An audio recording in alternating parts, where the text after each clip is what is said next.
As chairs, Assemblymember Rob Bonta and I are excited to announce the relaunch of the Assembly Select Committee on the Status of Boys and Men of Color in California.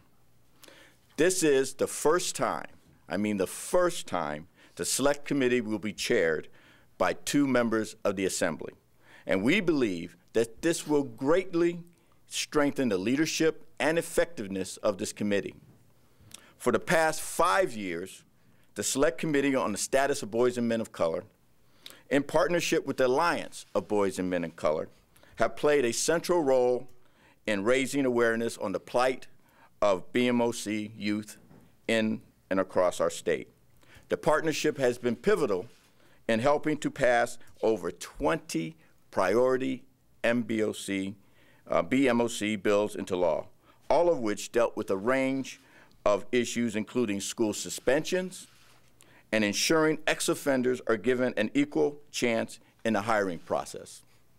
This year, the committee will focus on ensuring police reform and accountability, implementing Proposition 47 equitably, promoting safe and successful schools, establishing inclusive policies for immigrants, and advancing equitable school funding for all.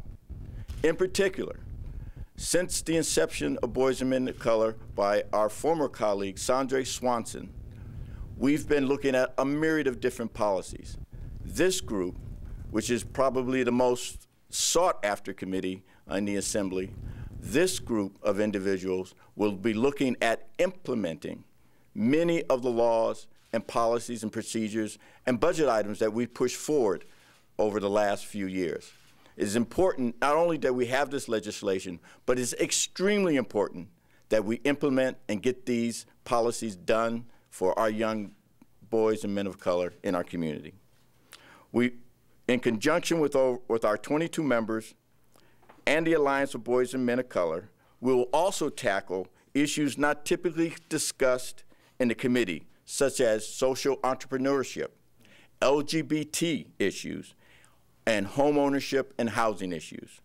I am confident that the next legislative session will be a historic year for the committee, where we will work to not only close the achievement gap, but help to improve economic mobility for some of our most vulnerable young men.